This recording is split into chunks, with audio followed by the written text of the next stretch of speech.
그냥 제 이번 주에 느꼈던 한 가지를 여러분과 나누면서 말씀을 전할까 합니다. 뭐를 느꼈냐면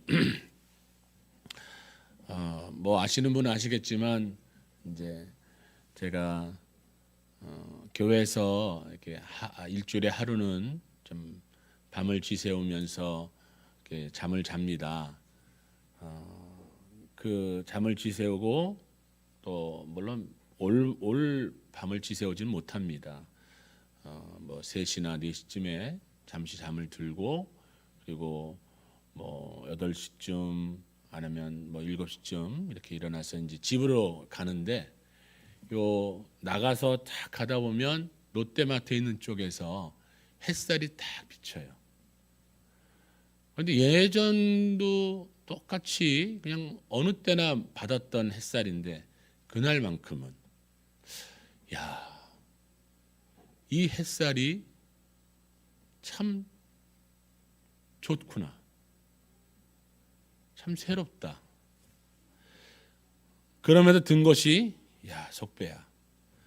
너 잘하면이란 말이 많을까? 아무튼 잘했으면 너 이 햇빛 못 볼 뻔했다 그러더라고. 맞아, 그래 맞아요. 너 잘하면 여기다 잘함이 아니라 잘못했으면 너 잘못했으면 이 햇빛 못 볼 뻔했다 그런 생각이 딱 들더라고요. 그러면서 다시 보게 되니 그냥 매일 또 여느 때나 볼 수 있었던 그 햇빛과 빌딩 사이로 비춰지는 그것이 굉장히 새로워지더라고요. 감사해지더라고요. 그러면서 야, 그래 내가 이런 햇빛을 맞을 수 있게 하신 것이 하나님의 뜻이고 은혜이고 무슨 그런 의미가 좀 있는 그런 삶을 남은 인생을 살아가라 라고 하면서 이렇게 다시 생각을 하게 되더라고요. 그런 마음이 있어서인지 그 다음 날 집에서 잠을 자고 아침에 나오려고 그러는데 이제 저희 집에 두 아들이 있어요. 그 두 아들이 한 방을 써요. 2층 침대로 밑에 위에 자는데 좀 거기에 제 드레스룸이 있어요. 제 옷이 거기에 있어요. 그래서 항상 옷을 아침에 입으려면 그 아이들 자는 방을 들어갔어야 돼요. 근데 이제 제가 아침에 일찍 나오려다 보니까 애들이 다 자고 있을 때 딱 들어가서 옷을 갈아입으면서 뒤를 딱 돌아봤는데 두 아이들이 이렇게 자고 있더란 얘기예요. 그러면서 갑자기 또 드는 생각이 야, 얘들아 너희 잘못했으면 이 애비 옷 갈아입는 거 못 볼 뻔했다. 그러면서 잘도 자는구나. 그러면서 야, 그런 마음이 들더라고요. 그러면서 여러분 앞에 서는데 여러분들 잘못했으면 못 볼 뻔했구나. 그런 생각이 드는 거예요. 그러다 보니까 벌써 제가 항암 치료 암을 발견한 게 이제 1년이 돼가요. 11월 31일 날. 내가 이제 10월 30일이니까 이제 한 달 후면은 그게 되는데 그때 정말 하나님의 은혜로 제가 다른 이제 조상현 목사님이란 분을 통해서 강권적으로 또 어떻게 보면은 검진을 하게 되어서 발견돼서 바로 수술을 해서 그렇지 그게 조금만이라도 한 번만이라도 틀어져 버렸으면 검진을 안 했을 거예요. 검사를 안 하고 다음에 하지라고 차일피일 미뤘으면 아마 올해 홀수년도니까 올해 후반기 때나 뭐 지난달이나 지지난달에 검사했겠죠. 그렇으면 아마 제대로 번져서 내가 교회를 더 이상 못 나오고 병원에서 마지막을 보낼 수도 있었던 그렇죠? 그럼 여러분과 못 보는 거, 애들도 못 보고 저 따스한 햇살도 못 비치는 거 그런 생각이 다 되니까 야 이거 정말 잘 살아야겠구나. 그러면서 제가 예전에 국민일보에 보면은 겨자씨라는 코너가 있어요. 혹시 여러분 아세요? 국민일보에 보면 겨자씨라고 하는 그런 코너가 있어요. 예화도 들고 뭐 여러 가지 일상의 삶을 이렇게 보내주는 그런 예화씨에서 예화씨가 아니라 겨자씨에서 봤던 내용이 하나 생각이 나서 오늘 설교에 예화로 하나 써봅니다.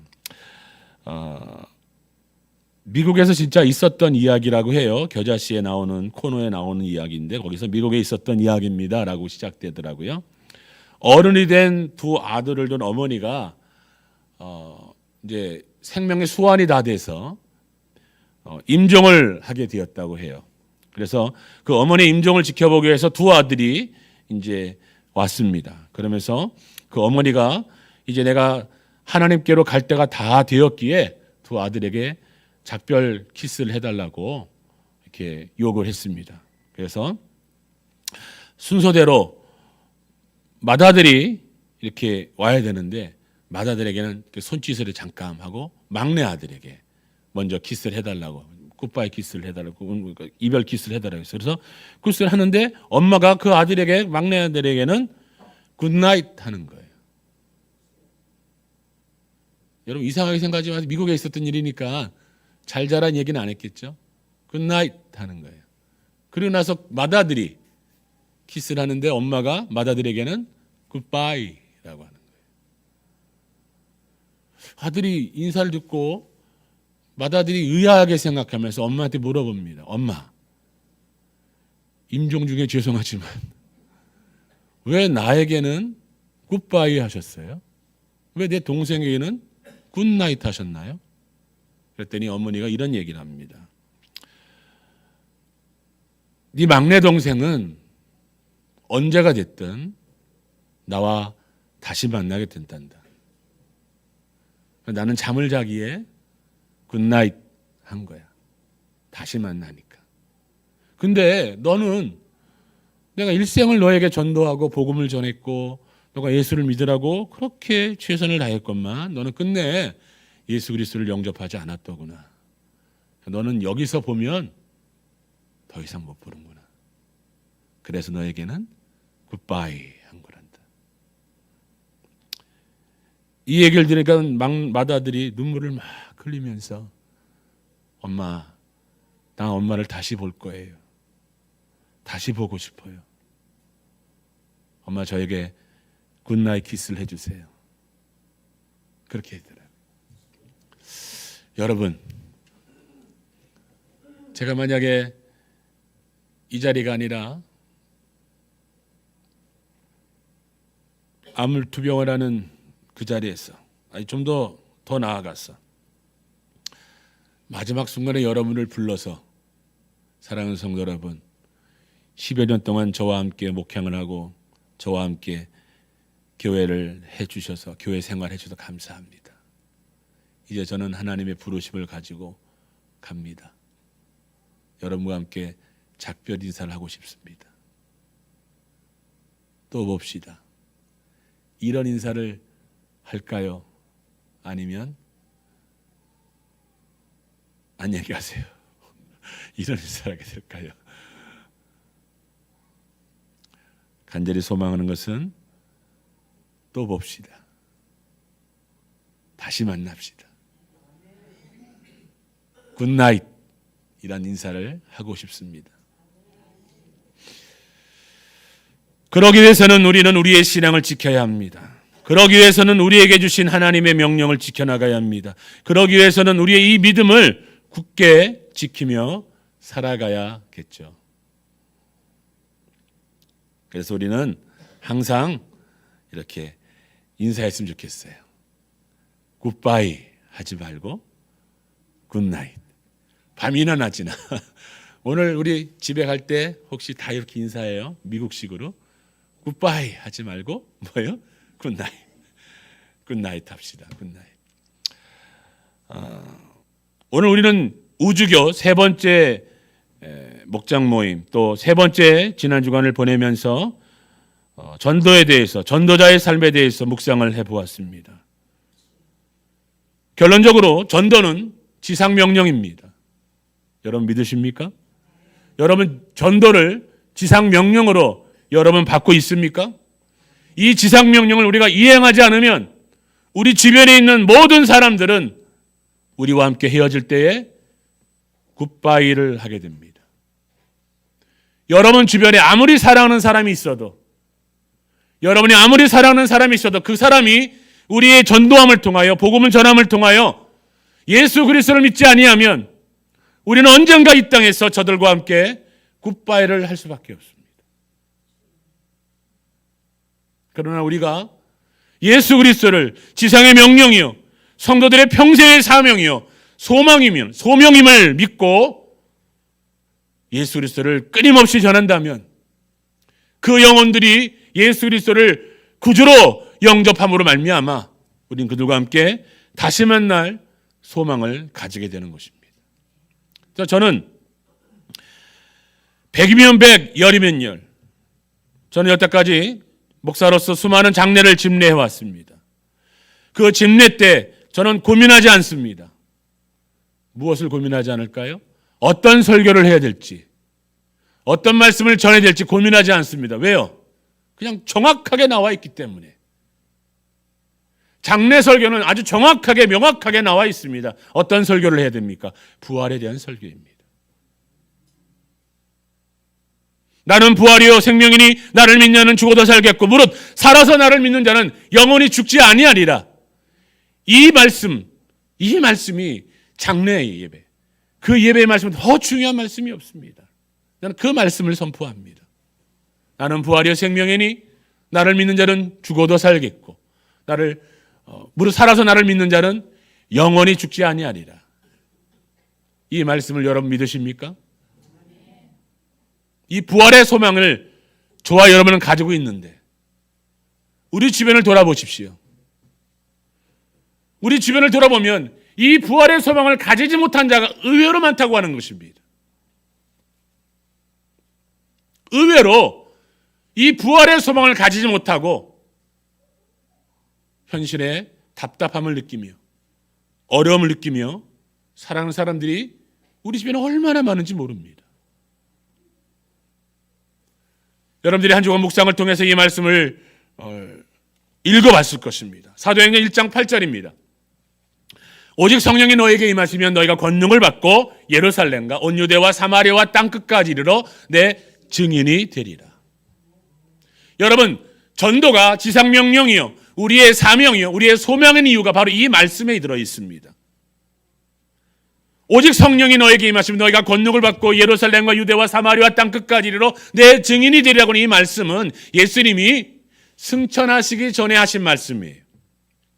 예수님이 이 땅에서 모든 사역을 감당하시고 죽으시고 부활하신 후 40일 동안 많은 자들과 만나고 이제 더 이상 모든 사역을 다 끝나고 하늘로 올라가시면서 내가 다시 올 때까지 나를 기다리라 라고 말씀하시면서 제일 마지막 말씀, 즉 마지막에 말씀하기 때문에 이 말씀을 유언과도 같다라고 얘기합니다. 여러분, 사람이 죽을 때 하는 말이 뭐예요? 남긴 말이 뭐예요? 유언이죠.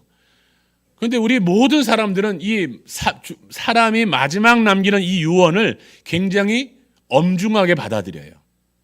신중하게 받아들여요. 그렇죠? 여러분, 그렇죠? 그래서 우리가 임종을 지키는 게 참 중요할 수 있습니다. 그리고 그 임종을 지키지 못했을지라도 평상시에 죽음을 앞에 두고 했던 말들 하나하나를 기억하는 게 참 중요합니다. 그 모든 것들이 바로 무엇이 될 수 있기에? 유언이 될 수 있기에.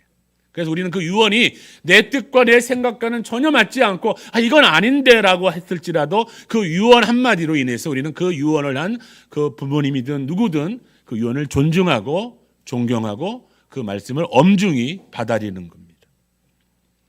사도행전 이 말씀이 승천행전에 하신 말씀으로 예수님의 유언이기에 우리 이 유언의 말씀, 이 사도행전 1장 8절의 말씀이 바로 우리의 지상명령이 되는 것이고 사명이 되는 것입니다. 사랑하는 성도 여러분, 저와 여러분이 1장 8절을 그냥 마지막 승천전에 하신 말씀이다라고 다른 여타 말씀과 동일하게 그런 동일선상에 놓지 마시고 오늘은 특별히 여러분들이 이 말씀을 예수님의 유언의 말씀이요, 그 유언의 말씀은 우리에게 주신 지상의 명령이요, 그 지상의 명령은 나의 사명임을 여러분들이 고백하는 오늘 이 자리가 되기를 축복합니다. 오늘 이 자리에 저와 여러분들이 땅 끝까지 이르러 내 증인이 되라고 하신 이 유언의 말씀을 붙잡고 나도 땅 끝까지 내 생명이 다하는 그날까지 내 주변의 많은 사람들과 함께 굿바이가 아닌 굿나잇으로 인사하며 다시 볼 소망을 갖기 위하여 복음을 전하는 자로 살아가겠습니다. 이런 결단함이 오늘 이 예배를 통해 오늘 목장 모임을 통해 일어나기를 축복합니다. 디모데후서 4장 1절부터 2절까지의 말씀을 보면 이 말씀이 있습니다. 하나님 앞과 살아있는 자와 죽은 자를 심판하실 그리스도 예수 앞에서 그가 나타나실 것과 그의 나라를 두고 엄히 명하노니, 굉장히 신중하고도 중요하게 엄히 명하노니, 그 다음 2절의 말씀이 이렇게 합니다. 따라해 봅시다. 너는 말씀을 전파하라. 때를 어떤지 못 어떤지 항상 힘쓰라. 할렐루야. 엄히 명하노니, 이게 뭐예요? 명령이라는 거예요. 엄히 명하노니, 엄히 명하노니 너는 말씀을 전파하라. 때를 어떤지 못 어떤지 항상 힘쓰라고 하시는 거예요. 그래서 사도 바울은 예수 그리스도를 전하는 것이 평생의 지상명령이요 사명이요 소명임을 깨닫고 고린 디모데후서 4장 1절을 통해서, 특별히 디모데 전후서는 사도 바울의 마지막 편지와도 같습니다. 이 또한 엄히 명하노니 때를 어떤지 못 어떤지 말씀을 전파하라는 이 말씀 또한 예수님의 유언을 붙잡은 사도 바울의 유언과도 같은 말씀이라는 것입니다. 사랑하는 성도 여러분, 이 귀한 말씀을 저와 여러분의 가슴에 엄히 새기기를 축복합니다. 이 말씀을 붙잡는 저와 여러분들이 되기를 소망합니다. 특별히 사도 바울은 평생 전도자로 살았습니다. 평생을 세계를 돌아다니며 교회를 개척했고 복음을 전했습니다. 어마어마한 핍박을 받았고 어마어마한 여행을 했습니다. 어느 누구도 따라잡을 수 없는 위대한 업적을 남겼습니다. 그럼에도 불구하고 그 평생 전도자여 선교사로 살아간 것이 사도 바울에게 있어서 고백할 때 그것은 자랑거리가 아니다. 자랑거리가 아니다. 난 이것을 자랑할 생각이 추호도 없다 라고 말하면서 이런 고백을 해요. 부득불 전한 일이었다. 부득불. 고린도전서 9장 16절을 보면 내가 복음을 전할지라도 자랑할 것이 없음은 내가 부득불할 일임이라. 만일 복음을 전하지 아니하면 내게 화가 있을 것이로다. 이 말씀이 무슨 뜻이냐? 내가 복음을 전하고 평생을 살았고 평생 위대한 업적을 이루었지만 그것이 내게 자랑거리가 아니라는 거예요. 이것은 내가 부득불 전해야 될 내용이었다. 즉 의무와도 같다. 의무. 오늘 여기 계신 남자분들은 이 땅을 살아가며 특별히 대한민국 국민으로서 해야 할 의무가 있습니다. 어떤 의무가 있죠? 남자들에게만 해당되는 거예요. 국방의 의무. 국방의 의무. 그래서 대현이와 주원이가 불쌍하게 보여요. 언제 갔다 올래?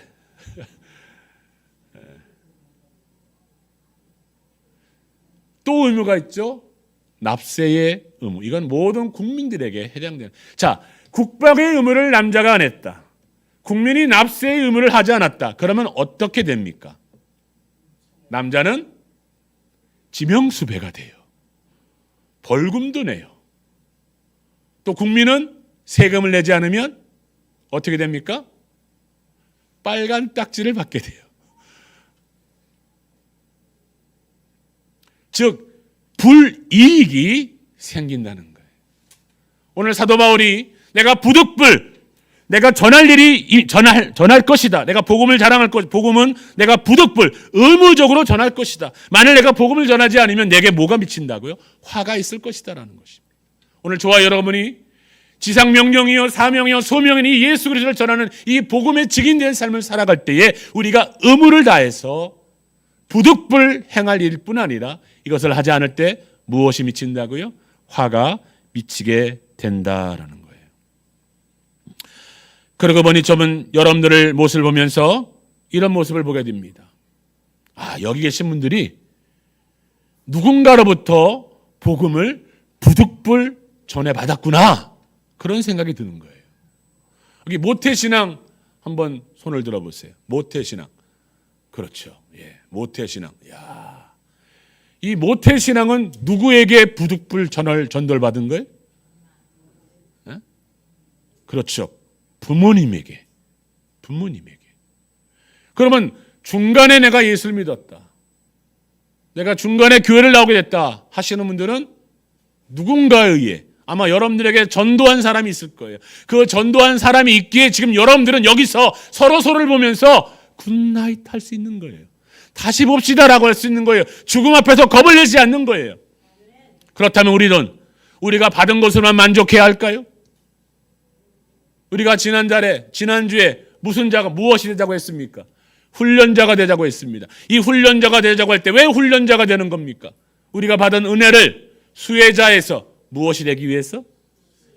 전하는 시혜자가 되기 위해서 훈련이 필요하다고 했죠. 마찬가지입니다. 저와 여러분이 받은 이 전도의 구원의 은혜, 전도를 누군가로 받았기 때문에 우리는 그것이 명령이요, 사명이요, 소명이 되어 누군가에게 전해야 한다는 것입니다.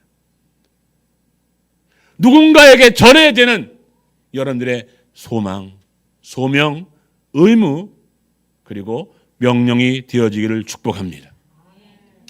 이 변화된 삶을 살아가는 저와 여러분들이 오늘 이 자리에 앉아 있습니다. 특별히 저는 여러분들에게 성경에 변화를 경험한 사람들이 많이 나와 있는데 그 중에 가장 유명한 한 여인을 소개하고 싶습니다. 요한복음 4장에 나와 있는 사마리아 여인입니다. 이 사마리아 여인은 그 당시에 유대인들에게 벌레 취급을 받은 사람들이었습니다. 유대인들은 벌레 취급, 개 취급, 상정 못할 인종들 취급을 받았어요. 특별히 이 여인은 개인적으로도 문제가 좀 있는 여인이라서 사마리아라고 하는 동네의 그 수가성에 사는 여인이었습니다. 그 성에서 살 때에도 개인적으로라도 문제가 있는 여인이라서 물을 길러 갈 때에 선선할 때가 아닌 한낮에 아주 태양빛에 물을 길러 우물가로 갔습니다. 왜일까요? 사람이 없기를 바라면서. 사람이 없을 때 찾아간 거예요. 사람이 없을 때 태양볕에 누가 물을 길러 갈까요? 그래서 생각한 그대 태양볕에 그 한낮에 그 뜨거움을 무릅쓰고 물을 길러 갔더니 거기에 누가 있었습니까? 예수님이 있었습니다. 일부러 예수님은 그 자리를 지킨 거예요. 그 자리를 지켜서 이 여인을 만났는데 이번에 보니까 성경을 보니까 예수님이 사마리아 여인을 멀리한 게 아니라 예수님은 사마리아 여인에게 가까이 갔는데 이 사마리아 여인이 예수님이 유대인임을 알고 가까이 하려고 하자는 거예요. 예수님은 그 여인에게 다가가면서 이렇게 얘기하죠. 물을 좀 달라. 그래서 퍼뜩 물을 줄 것이지. 그 여인이 뭐라고 합니까? 성경을 보니까 유대인인 당신이 왜 나에게 물을 달라고 합니까?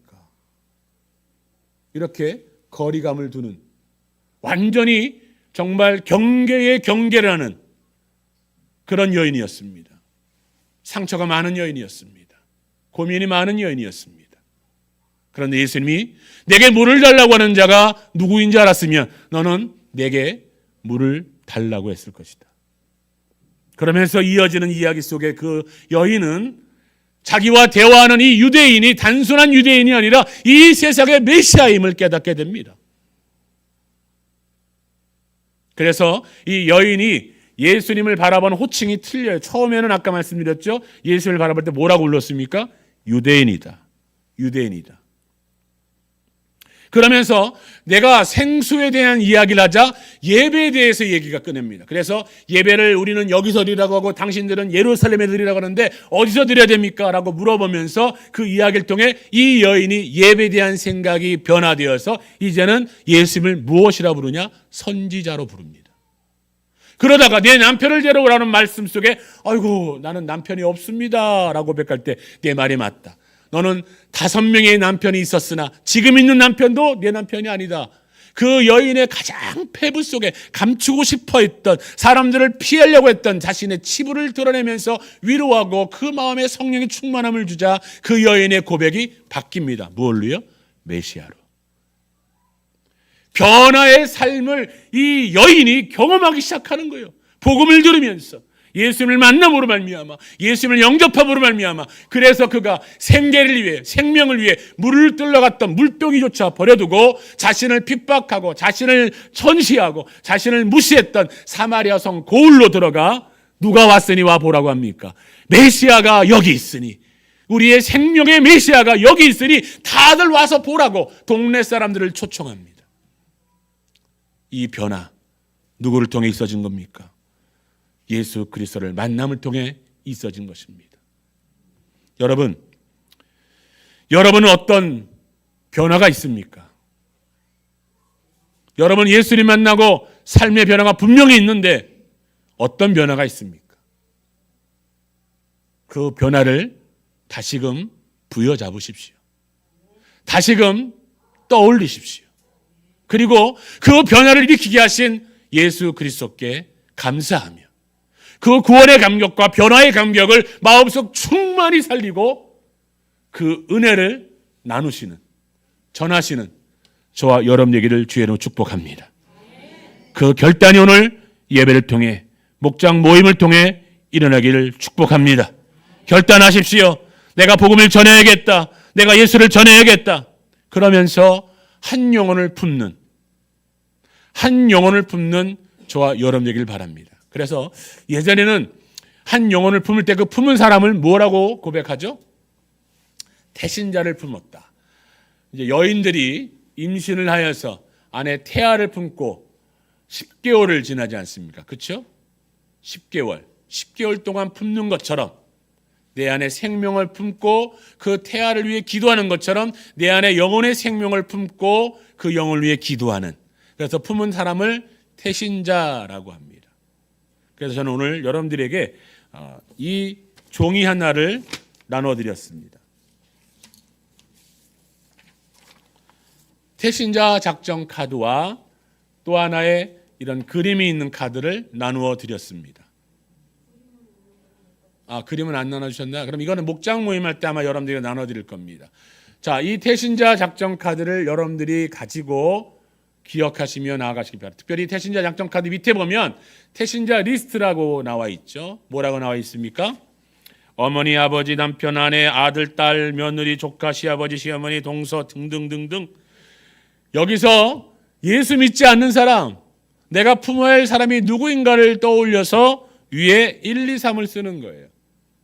한 3명까지. 이게 뭐라고요? 이게 쓰는 게 뭐라고요? 따라해 봅시다. 의무. 따라해 봅시다. 명령. 잘 안 하는데 따라해 보세요. 명령, 의무, 사명, 소명. 점점 줄어들어가. 다시 크게. 사명, 소명, 의무, 명령. 옆 사람 보면서 얘기해 봅시다. 사명, 의무, 소명, 명령. 옆 사람 보면서 얘기해 보세요. 빨리. 사명, 소명, 명령, 의무. 쓰십니다. 그리고 목장의 마지막 모임 속에 결단하는 시간을 통해서 여기에 이 그림에 여러분들이 쓴 이름을 넣는 거예요. 그리고 이거를 3개로 접습니다. 이렇게 접어서 맨 끝에 풀을 칠하면 이렇게 만들어져요. 이렇게. 그래서 요거를 하나씩 집에다 갖다 놓고 이렇게 세워둘 수가 있죠. 이렇게. 세워지죠?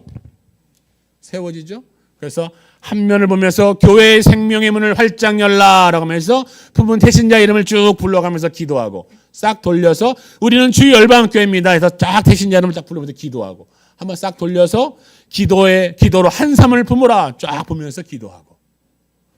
여러분 하실 수 있겠죠?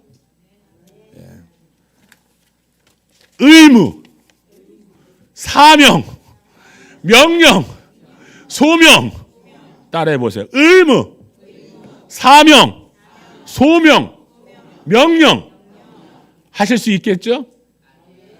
의무, 사명, 소명, 명령 하실 수 있겠죠? 사명, 의무, 명령, 소명 하실 수 있겠죠? 사명, 크게 해보세요. 사명, 소명, 의무, 명령 태신자 품을 수 있겠죠? 아멘. 품으십시오. 언제까지요? 12월 24일까지. 12월 24일 날이 무슨 날입니까? 크리스마스요, 성탄절이요, 올 23년도는 주일이에요. 주일. 24일이 주일이에요. 주일날 의무, 소명, 사명, 명령인 이 태신자를 데리고 오는 거예요. 의무, 사명, 소명, 명령. 24일 날 누구를 데려와요?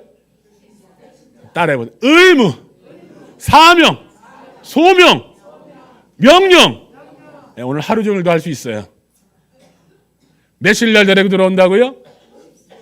24일 날 성탄절 때 이렇게 데리고 오는 거예요. 그리고 성탄절 때 우리 청년들, 우리 주일학교 학생들, 우리 장년들이 성탄 축하 예배로 하나님 앞에 드릴 때에 우리가 그들을 초청해서 함께 즐거움의 시간을 보내는 거예요. 그러면서 우리가 이렇게 기뻐하는 예수 그리스도가, 아기 예수 그리스도가 이 땅에 오신 날입니다. 예수님이 이 땅에 오신 날 왜 오셨냐? 이곳에 초대된 여러분들을 위해서 왔습니다. 여러분들을 구원하기 위해 왔습니다. 여러분들과 우리가 say goodbye 아니라 say good night. 서로가 다시 봅시다라고 고백할 수 있기 위해서 나왔습니다. 라고 그들에게 복음을 예시하고 그들이 영접을 하는 그런 복음의 축제, 구원의 축제, 은혜의 축제가 바로 12월 24일 날 되어질 것입니다. 믿으십니까? 의무, 사명, 소명, 명령 이것을 여러분의 마음에 품고 우리가 달려가기를 주의 이름으로 축복합니다. 그래서 태신자 카드 그리고 이것을 놓고 풀칠로 잘 접어서 제가 했으니까 여러분들 분명히 다 할 수 있을 거예요. 목장 모임부터 잘 접어서 이걸 가지고 가서 여러분 책상에 매일같이 딱 놓고 한 번씩 돌려가면서 이렇게 이름들을 불러가면서 외우고 고백하고 기도하고 목장별로 모일 때마다 이것을 가지고 우리 목자는 꼭 이걸 가지고 오셔서 우리 같이 기도하면서 이분들을 12월 24일 날 초청할 때 어떻게 초청할지 머리를 맞대고 생각을 맞대고 어떻게 이들에게 나가는 이들을 초청을 할지 고민하고 기도하고 방법을 생각해내고 실천하고 그래서 목장별로 품은 태신자들이 다 이 자리에 나오기를 기대하며 기도해 나가는 저와 여러분에게 축복합니다. 의무! 이 소리가 작아. 의무! 사명! 소명! 명령! 12월 24일 날에 이런 축복이 오늘부터 시작되는 역사가 있기를 주의 이름으로 축복합니다.